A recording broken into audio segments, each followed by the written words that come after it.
religious figure, not just an academic figure. So as somebody who was Orthodox in Jerusalem, what's your memory of the first time you went to another religious place of worship? And what brought you there? Yeah. Well, it was my mother. And she brought me there at the age of 2.5, and the place was called St. Peter's, and it was in Rome.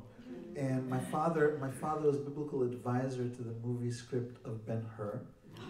And I was brought into the church of St. Peter's at the Vatican, and I saw the candles, and I yelled out, "Shabbat Shalom!"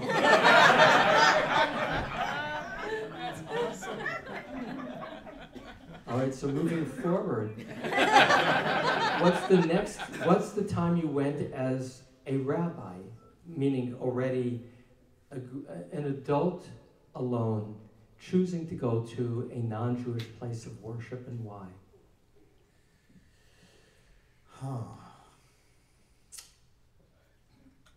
My uncle David of blessed memory lives in Hendon, London, where I was born. You wouldn't know it. He says that it was when I was before Bar Mitzvah. He's wrong. I was probably 14 at the time. That he was afraid I would convert to Hinduism. The reason he was the age doesn't matter if it was 12, 13, or 14.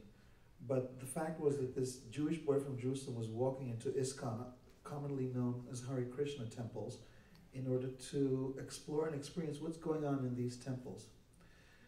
I can't tell you why I had a fascination, but probably in my conscious journey, excuse me, I'm not 100% well. In my conscious journey, the first religion that I started to explore was Hinduism, not Christianity, not Islam, Hinduism. And I remember still going on the streets of London into the London Temple and trying to understand, how it's working, what is this, and having a strange fascination for that religion. I came here to the States from India. That fascination has been going on for 40 years. I mentioned earlier the 2 books that I've published on the subject. Lee, who's here, is one of the things that bonds us together is that Lee also has this deep fascination with India, having spent years studying there. He knows the materials firsthand. I'm just an amateur. But we both have this Hindu-Jewish bridge of interest together. So probably that was the first time. But what that means is that there was some kind of a quest for